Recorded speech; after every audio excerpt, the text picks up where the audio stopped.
मेरे सभी दर्शकों को मेरा नमस्कार। फिर आज हाजिर हुए हम बालाघाट की एक नई खबर लेकर के।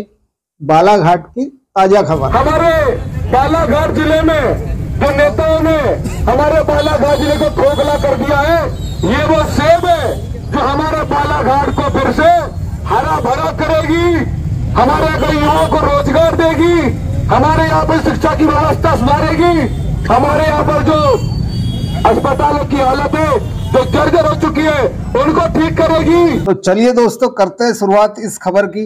आप देख रहे हैं ग्रामीण क्षमता न्यूज। मैं दीपक कुथेकर।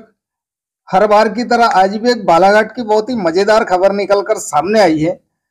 जो सेब बेचते हुए आपको इस वीडियो में देखेंगे, जिनको सेब का निशान मिला है, तो इन्होंने एक ठेले में लेकर के सेब लेकर पहुंच गए बालाघाट में। और बालाघाट पहुंचते ही इनके जितने भी समर्थक है और इनके जो व्यूवर्स लोग हैं, जो कि ऑलरेडी आप इनके चैनल देख रहे हैं, इनके 2 चैनल की जानकारी मुझे भी है। एक छोरा बरघाटी करके एक चैनल चलता है, जहां बनवारी के नाम से इनका एक किरदार है, और उनके साथ एक बांगा करके रहते हैं, शायद ये फोटो में पीछे दिख रहे हैं। एक इनका जो काम है, एक जनता को हंसाना, एक फ्री की दवाई बांट रहे हैं तो देखा जाए तो। और इनका वीडियो देख करके हर कोई उसका मन प्रसन्न हो जाता है। ये फ्री का इलाज कर रहे लोगों का, क्योंकि मध्य प्रदेश में बालाघाट जिले के ऐसे बहुत से ग्रामीण क्षेत्र है जहाँ के स्कूलों की जर्जर हालत हो चुकी है। और ये पहला भाषण आप सुनेंगे किसी सांसद उम्मीदवार का, जो शिक्षा और स्वास्थ्य पे और रोजगार पे भाषण देते हुए ये आपको नजर आएंगे। यहाँ पर जो ये सेब बेचते हुए जो एक बात बोला, इनने पूरे लोगों के दिल को जीत लिया है। जो कि कोई भी नेता भाजपा का या कांग्रेस का किसी ने बोला कि हम शानदार स्कूल बनाएंगे, हम शानदार दवाखाना बनाएंगे, हम लोगों को रोजगार देंगे, ये बात बिल्कुल किसी के भाषण में सुनने तक आज तक नहीं मिली है। क्योंकि भाषण दे भी कैसे, जो स्कूल टूटे हुए, जो 18 साल में स्कूल नहीं सुधार सके तो भाषण नहीं दे सकते। अब पूरे भ्रष्टाचारी कांग्रेस के, राष्ट्रवादी के ये लोग भाजपा में आ जाते तो भ्रष्टाचार पर भी भाषण नहीं दे सकते। अब भ्रष्टाचार मिटाएंगे ये भाषण तो देना दूर, अब इनके भाषण में केवल मोदी की गारंटी चल रही है। आप इनके जो घोषणा पत्र देखेंगे, पहले दिया था घोषणा पत्र, फिर उसके बाद और कुछ नाम दिया जाता है, और अभी के घोषणा पत्र का नाम मोदी जी की गारंटी दिया जाता है। और आप उस घोषणा पत्र को देखेंगे, बहुत बड़ा घोषणा पत्र है। वहां पर मेरे ख्याल से 52-55 बार है, 70 बार मोदी जी की फोटो है, और धोखे से एक तो फोटो हमको नजर आई योगी आदित्यनाथ जी की, और 1-2 पेज पर गृह मंत्री अमित शाह जी की। तो क्या केवल अकेले ही मोदी देश चलाएंगे? अब इनके जितने भी नेता है तो ये भी अंदर से तो कुछ ना कुछ सोचते होंगे। इतने बड़े बने घोषणा पत्र पर केवल जेपी नड्डा जी और नरेंद्र मोदी जी ज्यादा दिख रहे, तो जेपी नड्डा भी बहुत कम दिख रहे, जो कि नरेंद्र मोदी जी की ज्यादा फोटो है। तो ये मोदी की गारंटी हो गई। और जब हम सर्वे के लिए निकले थे, तो मैं एक बात बताना चाहूंगा कि जो हमारा गुप्त सर्वे होता है, उसमें हमको ये पता चला कि देव पवार हर घर में, हर मोबाइल में देखा जा रहा है। ज्यादा हम जाकर के तो पहले चारों उम्मीदवारों के नाम पूछते हैं। हम बोलते हैं इस बार जीतेगा कौन, भारती पारधी, सम्राट सिंह सरस्वार, या कंकर मुजारे, या बनवारी। तो जो इनके वीडियो देखते वो बोल देते बनवारी एक किरदार है, वो तो बहुत मजेदार किरदार है, लेकिन देव भैया चुनाव जीत रहे। और देव पवार को हमारे घर से एक वोट तो मिलना ही है। अगर टोटल मारते हम, अगर इस समीकरण को अगर अच्छे से समझते हम, तो इनके सब्सक्राइबर देखा जाए, सब्सक्राइबर से ज्यादा तो व्यूवर्स लोग हैं इनके, तो वो हर घर में एक कोई ना कोई इनका वीडियो पसंद करता है। किसी ने बोला हमको कि मेरे पापा खाना खाते और पहले सबसे पहले तो बोले देव पवार का वीडियो देखते। कोई बोला कि मेरी मम्मी बिल्कुल फैन है। तो इसका मतलब एक घर से एक वोट ही मान लेते हैं हम, ज्यादा तो कैलकुलेशन नहीं करेंगे। तो ये तो वोट पक्की हो गई इनकी, ये इसको पर्सनल वोट माना जाए। अब बात करते हैं कि आज तक के जब ये बालाघाट में रहे, बरघाट में रहे, सिवनी में रहे, तो किसी ना किसी पार्टी से जुड़े होंगे, तो उस पार्टी में तो इनके मित्र लोग होंगे ही। तो उससे अगर हम सोचते रहे, जानकारी उठाते हैं, तो पता चलता है कि सबसे ज्यादा नुकसान इनसे भाजपा को होने वाला है। जो भारतीय जनता पार्टी के बहुत से लोग हैं, आज इनके साथ घूम नहीं पा रहे, लेकिन अंदर से खुल के सपोर्ट कर रहे हैं। हमको एक इनका समर्थक मिला था, उसने क्लियर तो नहीं किया। मैं बोला आप व्यूअर है या भाजपा के मित्र है? तो उन्होंने बोला कि हमें क्लियर तो नहीं करेंगे, यदि देव पवार चुनाव जीत जाता है तो मैं साल भर बालाघाट के हॉस्पिटल में फ्री सेब बांटूंगा, बोला इन्होंने। तो मतलब बढ़िया हमने उसका स्टेटमेंट रख लिया है, उनका नाम लिख के रख लिया है। और देव पवार जैसे चुनाव जीतते तो पहला स्टेटमेंट, पहला वीडियो उस समर्थक का बनेगा जो देव पवार के लिए सेब बांटने की बात किया है। हम तो ज्यादा बोलेंगे नहीं उनको, भैया 5 सेब पकड़ो, 2-2 करो, 10 पेशेंट को खिला सकते हैं रोज, ये कोई बड़ी बात नहीं। लेकिन उनका एक जुनून और उनका एक दिलेरी बोलना पड़ेगा। हम जो अपने चैनल पर खबरें बताते हैं, ये ज्यादातर जो उम्मीदवार होता है, जो प्रत्याशी चुनाव लड़ता है, उसको यहाँ तक का पता नहीं चलता, क्योंकि वो जन सामान्य तक के जाके मिल नहीं सकता। ज्यादा से ज्यादा किसी चौराहे पे या किसी ग्राम में, चौक में जाकर के वो भाषण देंगे, सभी से हाथ मिला सकते और जा सकते। लेकिन उनके जाने के बाद जो दिल की बात मतदाता करते हैं, तो तब हमको समीकरण समझ में आता है कि अंदर से इन्हें ठान के क्या रखा है।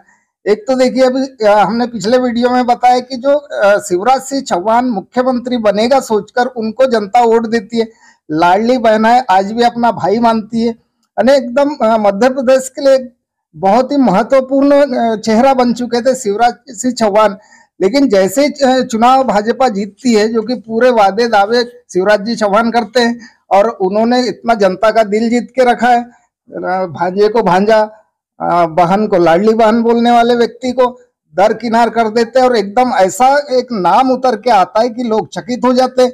अब वो जो सीएम है मोहन यादव, अपना धीरे धीरे पल्ला झाड़ना शुरू कर दिया है, क्योंकि उन्होंने छिंदवाड़े में आकर के बोल दिया है कि आपने हमको वोट नहीं दिया, हमारा सांसद नहीं है, हमारा विधायक नहीं है, तो हम तुम्हारे लिए योजना कैसे लाए, या तुम्हारे लिए हम क्या सोचे। तो इस पर से ऐसा नहीं लगता दोस्तों कि ये जैसे कल रामपायली आ रहे हैं, 17 अप्रैल है कल का, तो रामपायली में आकर के ऐसा ना बोल दे कि इसके बाद अगर आपने भाजपा का सांसद चुन के नहीं दिया तो लाडली बहना बंद कर देंगे। और कर भी सकते हैं, क्योंकि कर्जा बहुत हो चुका है, शिवराज जी ने बहुत बार कर्जा ले चुका है।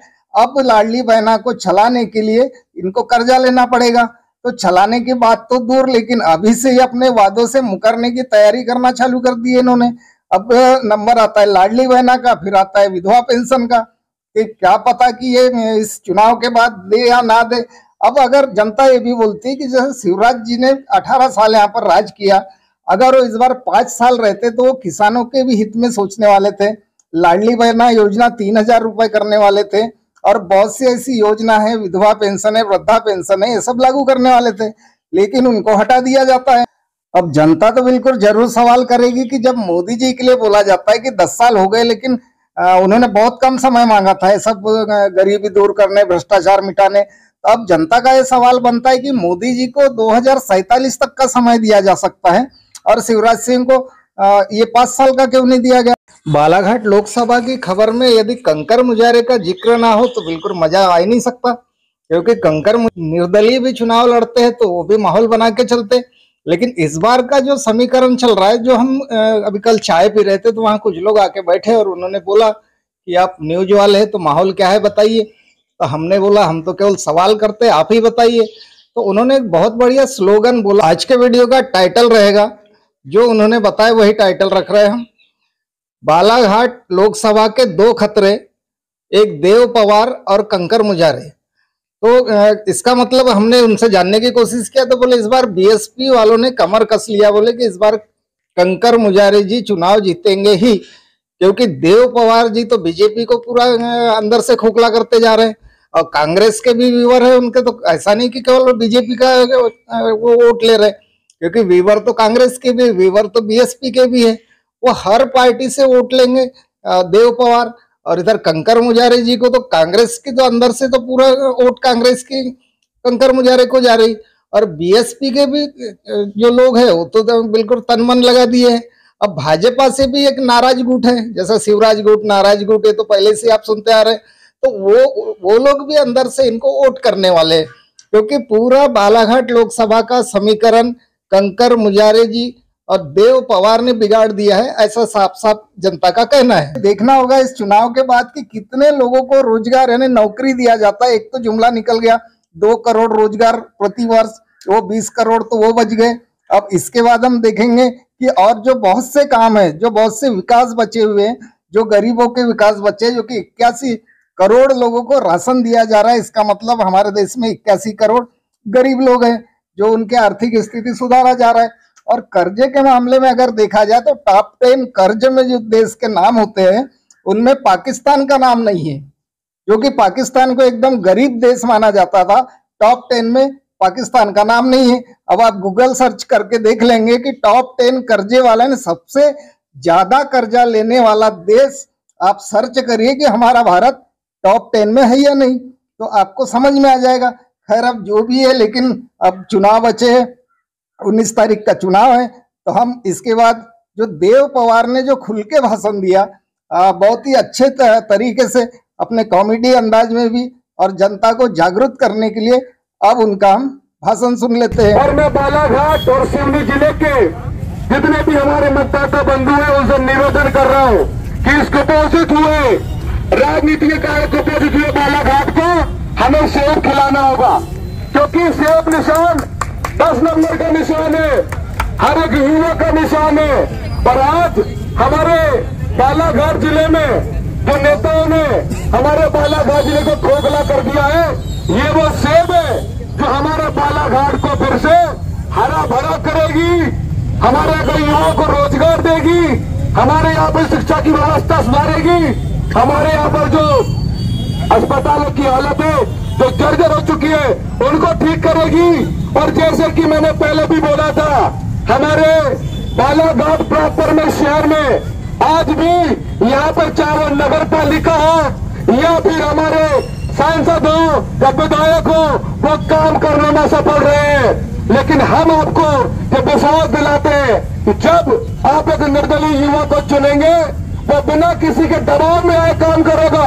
वो किसी से नहीं पूछेगा कि भाई साहब क्या बोलेंगे, वो नहीं पूछेगा कि भाव क्या बोलेंगे, वो सिर्फ एक ही बात बोलेगा कि जनता को क्या चाहिए। मैं नौजवान युवा साथियों, आज आपका भाई देव पवार आपसे निवेदन करने के लिए आया है। अरे पार्टियों ने बालाघाट का बर्बाद कर दिया है, हमारे यहाँ के नेताओं ने बर्बाद कर दिया है, और जो आज बड़ी बड़ी बातें कर रहे हैं। अरे हमने आज तक पार्टी को चुना है, व्यक्ति को भी चुना नहीं। वो कहते हैं बीजेपी कांग्रेस, अरे उनका भूल जाओ। ये बीजेपी कांग्रेस ने हमारे बालाघाट को, सिवनी जिले को पूरा बेहाल कर दिया है। हमारे यहाँ पर रेत है, खनिज संपदा है, मैग्नीज है, लेकिन अफसोस की बात यह है कि नेताओं ने सालों साल की राजनीति के बाद भी यहाँ पे गलन और ढलन की व्यवस्था नहीं कर पाई। अरे शर्म आना चाहिए उन नेताओं को जो बालाघाट में जिनके बच्चे वोट देते हैं, जिनके भाई लोग वोट देते हैं और रोजगार मांगने के लिए नागपुर जाते हैं, हैदराबाद जाते हैं। अरे वो विधायक, वो सांसद, अरे नाक काट के हाथ में रख लिए जो आज तक अपने युवाओं की चिंता नहीं करे। बड़े बड़ी बातें करते हैं कि हम विधायक है, हम सांसद हैं। अरे लानत आती है मुझे ऐसे नाम लेने से। तो यहाँ के रोजगार, यहाँ के युवाओं को तुम रोजगार न दे पाए। यहाँ के सांसद ऐसे हैं जो कोरोना काल में दवाई की व्यवस्था नहीं बल्कि लोगों के लिए जलाने के लिए लकड़ी की व्यवस्था कर रहे थे। साथियों, आपने देखा हमारे लांजी से, बालाघाट से हैदराबाद की बसों का इंतजाम करवाया विधायकों ने। अरे कैसे विधायक हो भैया? अरे लांजी के विधायक, परसवाड़ा के विधायक, बालाघाट के विधायक, जहाँ के भी विधायक हो, तुम लोग बसों का इंतजाम करवा रहे हो कि यहाँ का मजदूर, यहाँ का युवा, यहाँ का किसान हैदराबाद जाए। अरे जहाँ पर इतनी खनिज संपदा है वहाँ के युवा को रोजगार दो। अरे बालाघाट का युवा इतना सक्षम है, यहाँ की खनिज संपदा इतनी दिया ईश्वर ने, अगर यहाँ पर गराई ढलाई हो जाए, कारखाने हो जाए, हमारे बालाघाट का युवा दूसरे राज्य वालों को काम पे रख सकता है। अरे कब तक भाई करते रहोगे? जब हम जाते हैं साइन करवाने, लोग कहते हैं भाऊ सोए हैं, मैडम भी सो रही है। अरे भाऊ मैडम जी का काम खत्म करो। अगर अमीरों को नेता बनाओगे उनके बगल में कभी नहीं बैठ पाओगे, नेता के बेटे को नेता बनाओगे उनके बगल में कभी नहीं बैठ पाओगे। किसान के बेटे को नेता बनाओ तब आप उनके बगल में बैठ पाओगे। जितने मेरे युवा साथी सुन रहे हैं, मैं बता दूं, ये जो नेता खड़े हुए बीजेपी कांग्रेस से, इनका घर का ही मामला फंसा हुआ है, इनका घर में मामला ठीक नहीं है। जो जिन लोगों के घर वाले इज्जत नहीं करते, सम्मान नहीं देते, क्या आप लोग सम्मान दोगे क्या? अरे कांग्रेस पार्टी पूरी फूट गई है, टूट गई है, अंदर अंदर मामला फंस रहा है। अरे बीजेपी के बड़े बड़े नेता जो प्रत्याशी उनके साथ में नहीं घूम रहे, बालाघाट की राजनीति बाहर से चल रही है। अरे मैं तो कहता हूं हमारे युवा साथियों, अगर इस बार आपने बदलाव नहीं किया, बालाघाट तबाह हो जाएगा। बालाघाट की रेत या मेरे तो घर बन रही है, इनके घर चल रहे हैं, गरीबों को घर बनाने की रेट नसीब नहीं हो रही है। अरे 1500 की रॉयल्टी 2500 कर दिए, कब समझेंगे हम लोग? ये 1500 रुपए की रॉयल्टी 2500 हो गई, गरीब कैसे घर बनाएगा? अरे प्रधानमंत्री आवास योजना के लिए 1.5 लाख, हमारे उधार सिंह बिसेन जी के टपरे के लिए उससे दोगुना 3 लाख 4 लाख, क्योंकि उसमें 30% का कमीशन होता है, घर में कमीशन। अरे गरीब का घर 1.5 लाख में कैसे बनाया था सांसद महोदय, मेरे प्रधानमंत्री महोदय? अरे गरीब का घर 1.5 लाख में कैसे बनेगा? तुम्हारा वो 3 का टपरा वो 1.5 लाख में बन जाएगा, गरीब का घर नहीं बन सकता। मैं आपसे कहने के लिए आया हूं मेरे साथियों, अगर हमने आज इस मोर्चे पे अपने आप को नहीं संभाला, आने वाले दिनों में बालाघाट और बालाघाट की खनिज संपदा जिस दिन आपसे छिन जाएगी ना, हम लोग को भीख मांगना पड़ेगा। अगर आज बालाघाट को देखा जाता है, यहाँ की खनिज संपदा है, ये हमारी ताकत है, ये हमारी हिम्मत है। जिस दिन हमारी खनिज संपदा खाली हो जाएगी, ये लोग कोई नहीं पूछने वाले। मेरे साथियों, जरा मेरे साथ एक बार सब लोग जरा जो जिनमें ताकत है एक बार जरा बताएं, भारत माता की। दोस्तों, हमारे ग्रामीण क्षमता न्यूज में आवश्यकता है न्यूज रिपोर्टर की। इसमें इच्छुक महिला या पुरुष से संपर्क कर सकते हैं, जो यहाँ पर हमारा नीचे स्क्रीन पर नंबर चलता है, डायरेक्ट कॉल कर सकते हैं। लेकिन हमें ऐसे रिपोर्टर चाहिए कि वो किसी पार्टी के पक्ष में काम ना करें। हम किसी भी पार्टी पक्ष का समर्थन नहीं करते हैं, हमारे लिए सभी पार्टियां बराबर है। हम सभी पार्टियों पे सवाल उठाएंगे और सभी पार्टियों के विकास के बारे में जानकारी देने का भी प्रयास करते हैं। ग्रामीण क्षमता न्यूज से मैं दीपक कुतेकर, नमस्कार दोस्तों, मिलते हैं नेक्स्ट वीडियो में।